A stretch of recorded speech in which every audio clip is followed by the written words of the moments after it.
Score Points, the podcast was started because the news is a lot and maybe learning about sports will be nice. In today's episode, we go over some current events and the Wizards-Pistons game. It's our best episode yet. It's good to be back. It's good to be back. We missed last week. I was away. So yes, a lot has happened. So much has happened. Oh my gosh. And I don't think it would be possible for us to talk about all of it. So we're going to have to talk about what we know and what felt important to us.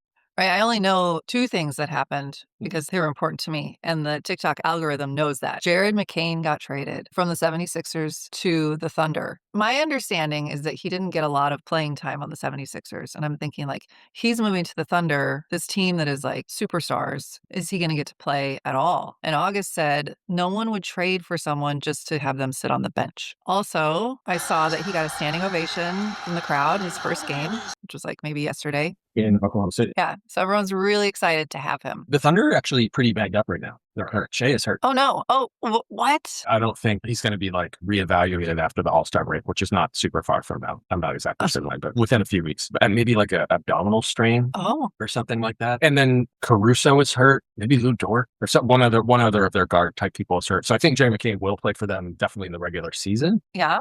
Then the other, when people talk about the Thunder, like they started 24-1 or whatever it was, and then they've been kind of average for them. Yeah. When they are going badly, when they're not doing well, a lot of it comes down to they're just not making shots, which sounds oversimple, but like when they're not making 3-point shots is when they feel a little bit beatable. And Jared McCain might be a person that like, if their offense is being stagnant during the playoffs, that they could just be like, all right, go get some shots up. I hope so. Yeah. I hope so. Like, that'd be fun. That's cool. I mean, what an interesting experience. Yeah.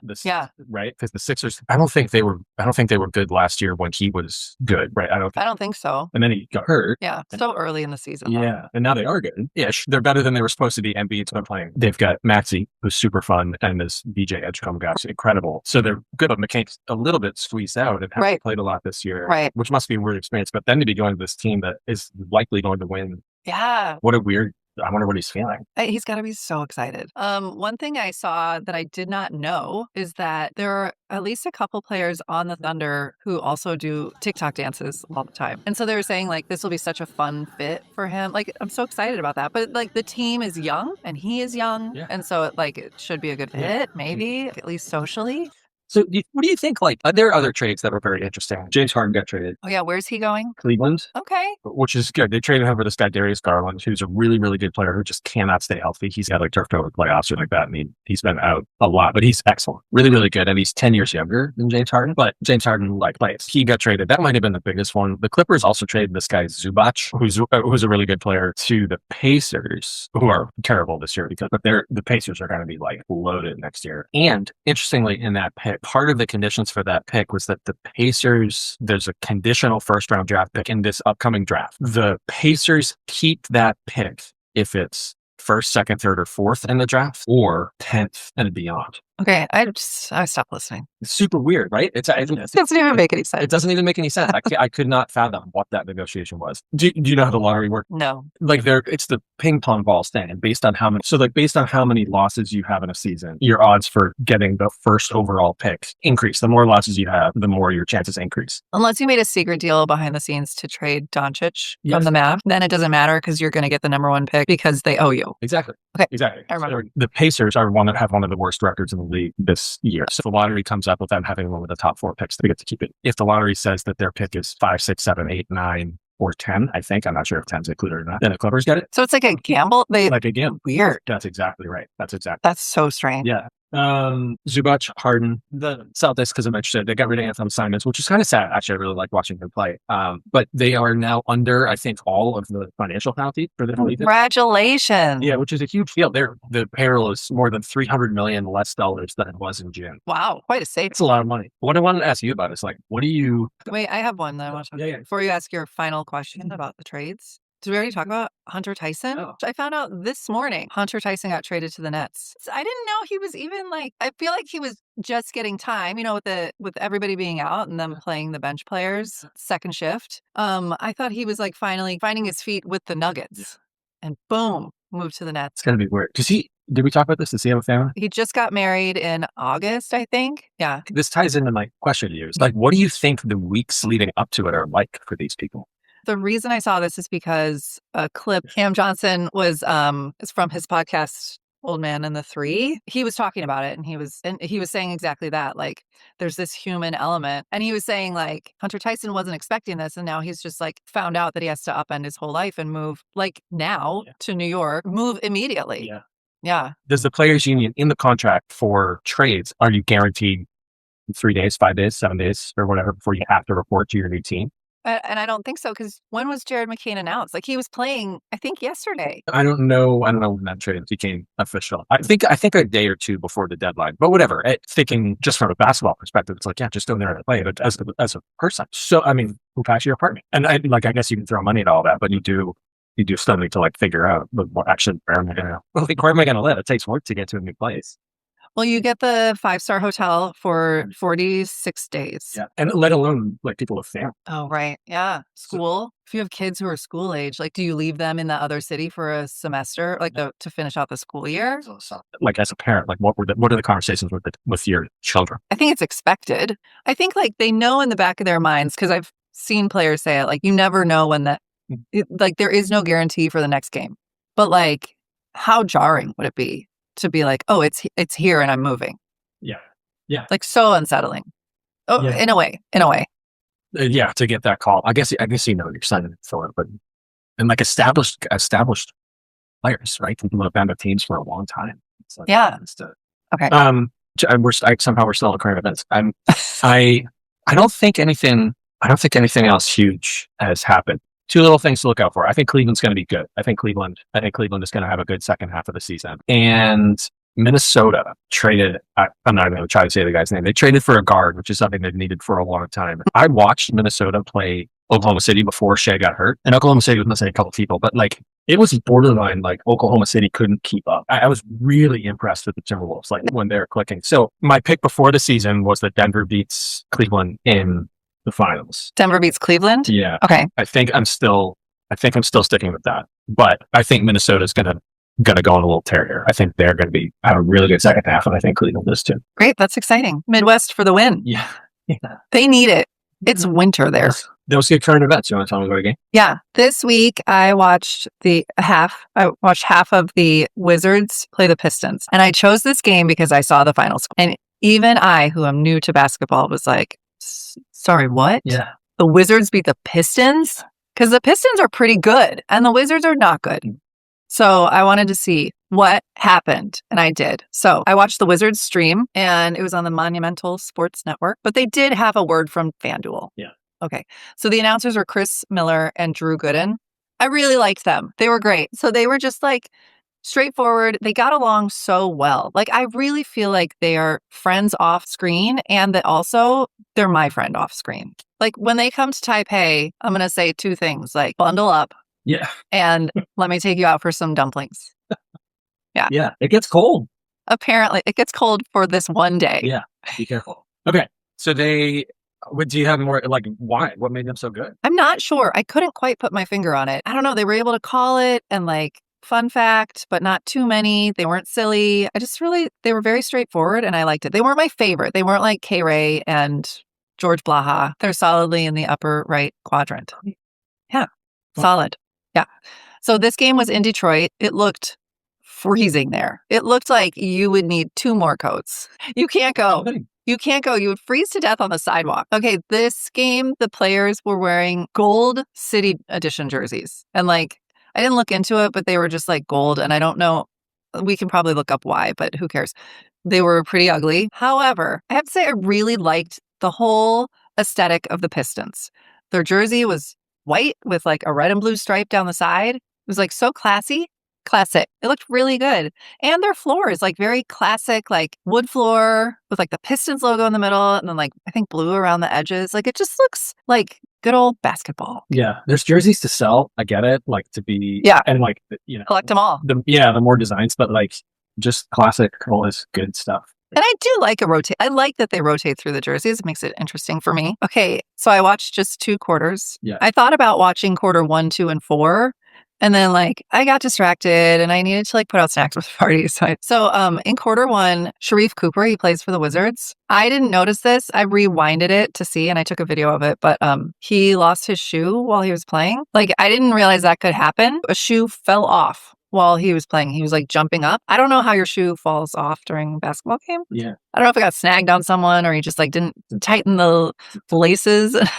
Poor guy. Anyway, so he scoops up his shoe and he's defending while holding his shoe. And then he just chucks it. And then he's playing with just one shoe and one sock. And then the team runs down to the other end and he put his shoe back. But like, how stressful would that be? So I just thought like, wow, that was notable. Yeah. Yeah. Oh, and here's the other thing you should know. The Wizards were up like the whole time. Yeah. So in quarter 2, it was 36-21. They were ahead by a lot. By the half, they were just up by 4 points. 2 baskets. But they still won. Yeah, they won. Wow. Yeah. Okay, there's 2 players that trip over each other and they review it for a foul. And they were wondering, is this a clear path foul? So I looked up, what is a clear path foul? Because it really looked like 2 players running towards the basket, and then they just got tangled and one fell over. Do you know what a clear path foul is? I think so. Do you think it's when someone is running with the basketball on offense, and then the defense gets in front of them and interrupts the clear path? Yeah.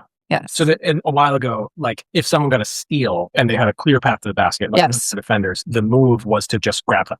Sure. Tackle? I mean, make it look like you're kind of trying for the ball, or because if you don't do that, they're going to go score an easy shot. And that was like a thing that stopped exciting breakaway plays. Oh. Like, okay, you can't do that anymore. If you do that, they get their foul shots and I think they get the ball out. Oh. So it's like an extra penalty for that kind of foul because it was pretty much a guaranteed basket. So what you're saying is the rules can be changed and we can go to a running clock? Is that what you're saying? Okay. Yeah. Great. Let's do it. Yeah. Motion fast. That's how we're in. Yeah. So that happened, and guess what? That's what I learned this week. Yeah. Fun fact, Bub Carrington, he plays for the Wizards. Have you heard of this guy? Fun fact, he has played in every game since he's been in the NBA. Wow. In January, he made 18 straight free throws. Wow. I bet that's true for almost no one. Yeah, he's really good. They love him. Yeah. Okay, so that's all I wrote down for the game. Great. And now I want to talk about what the announcer said. Wait, hold on. Yeah. So the NBA is weird. And here's why I say that. Gosh, Gosh darn it reminds me, I saw a clip where Jared McCain was being interviewed and the interviewer was like, what's your favorite swear word? And he said it's frick. Jared McCain did. Do you have a favorite swear word? I mean, I love the word because it just like really is like a punch. I like when someone's really mad, I really like when they say that makes me laugh a lot. What's your favorite? What's like the most cathartic to say for you? In a moment of real okay, here's what I want to say. The NBA is weird, right? Pistons on February 4th beat the Nuggets. Yes. With Jokic. Right. Lost 2 days later, lost to the Wizards. The next night beat the Knicks, the Knicks had been beating everyone by like 40 points. And the Wizards beat the Knicks by like 40 points on February 7th. What a weird thing. Okay. Just a night to night NBA. Yeah. Ups and downs for a lot. Anyway, I'm going to tell you about the announcers. It's Chris Miller and Drew Gooden. And Drew Gooden is wearing a turtleneck and blazer. So one of them says, on this team, defensively, pressure busts pipes. The best team in the NBA, you have to be strong with the basketball and decisive. Pressure busts pipes. That's great. Yeah. Yeah. And then at one point they said, like a grown man in high school on that play. Oh, nice. Then he says, let the top down, add to that body count. Okay, then the one guy says, it's my safe haven at the YMCA, Chris. You'd be amazed at how much stress I relieve there. Oh, that's really funny. Do you think he really works out at the YMCA? Drew didn't play for the Wizards. I think he was like a good player for a while. Maybe the YMCA has like the best pickup basketball in DC. Maybe. Oh. I doubt he was talking about basketball. I bet he was talking about nothing else. Who knows? I don't know. The ball went into the crowd, into the people sitting on the courtside seats. Mm-hmm. And he says, they better get her a new drink. They better take care of her. And he says, just as long as it's not on the court. We don't need any spills, but it was on the court. But don't worry, the Pistons equipment team ran over and cleaned it up. There were like 5 people. So the one guy said, they ought to give her another drink. It's not her fault. And then the other guy said, if you're going to pay all that money for them seats, you better secure your drink. Get a lid. Yeah. They should give them lids. So then 2 things they say about the trade. So they talk about AD and Trae Young and how this is the next phase and they're going to start winning. And they were excited. They were excited that this is going to be a game changer for this team. And one of them said, as soon as I get home, my 2K is going to be updated. And I'm going to start playing with that team already. I'll give you an advanced scout. That's so fun. I mean, there's a setting in 2K where you can turn injuries off. Oh, wow. Then they would have Wow. just super fast about that. Part of the Players Association deal with the NBA is that a team needs to spend a minimum amount of money too. Oh, Right. Like so your payroll can't be 40% of the salary cap. okay. I think it needs to be like 90% or something. The Wizards have a lot of room for the next couple of years. They were below that. So signing their timetable, I disagree with those guys. I don't think they're going to be very good next year. Their timetable's long. Yeah. Right. Because they've got this guy, Alex Sarr. They've got a few like good young players. No like franchise type young players. Like they don't have Cooper Flag or someone who can be the best player on a championship team. But they need to spend this money somehow. Anthony Davis has like a $63 million player option next year. Meaning like he can decide if he wants to opt into that or try to get a new contract. And the Wizards kind of have to spend that money anyway. So either at the end of next season, if he opts into that player option, they're going to have $60 million in cap space to spend however they want. Or he's going to have a good first part of the year and actually be worth something in a trade. So I thought it was like a genius move by them. They have to spend that money anyway. And he's this distressed asset that they gave him nothing up for. There was a bunch of stuff about what the Mavericks ended up getting for Luka Doncic. Right, they got AD back, and then they traded for like a bag of basically. Right. Nothing. Yeah. Like the most lopsided end of a trade ever in NBA history. Whatever. Suspicious. Yeah. So the Wizards, there's just like no downside in signing AD. If he's hurt all year next year, fine. They have to spend that money. They'll just let him go at the end of that season. But if he has a good first 50 games in next year's trade deadline, they may be able to trade him to some contender who needs a big guy who for like more draft picks, which is great. I thought it was brilliant. But, well, yeah, I'm excited. Great. It's like weird that the Wizards are making shrewd. Good for them. Yeah. Why not? Yeah. That's all that I have for the announcers. I love it. Who's your MVP? The Wizards trade. Yeah. Good one. Do you have an MVP? I want to give it to Brad Stevens, who's the Celtics GM, for getting them under this payroll. And by the way, they're in exactly the same place on the standings that they were last year. They're in second place in the East for $300 million less. Is that embarrassing for Tatum? I don't know. We haven't talked about that either. He like hinted that maybe he wasn't going to come back, and talked a little bit about how he's like that team. It was weird that he was talking about like that team, our team. Oh, that is weird. Those guys. It was interesting. He's like, they have a rhythm, they have a system. It's like working great. He's like, I think a lot about what it would be like to try to fold back into that, which is just this like introspective moment of vulnerability. Which it's like I was texting with Kobe earlier. Yeah, that's right. And that's right. But anyway, I thought it was like really impressive. They were able to get under that luxury tax and maybe even get a little bit better, like with this Vucevic guy that they signed. So, Rassi. Right. The gold City Edition jerseys. Yeah. I think just in general, gold on jerseys. Yes. Okay, good. What'd you learn? Clear path foul. Did you learn anything? Bob Carrington. That he's played in every game. That's pretty amazing. Yeah. So that's not for injury or for just a coach's choice as a young player. That's awesome. Most confusing part? I was just trying to think of what confused me about the trade deadline. Bulls confused me at the trade deadline. They did nothing. The big joke about the Bulls is that they're just always a play-in team. They're like, they need the process or they need to try to get good, which is such a bummer. Chicago's the third biggest market in the NBA, unbelievable basketball history. And they're just, they don't do anything. I would like low-key truth serum person I would love to talk to would be the Bulls owner. Be like, what are you doing?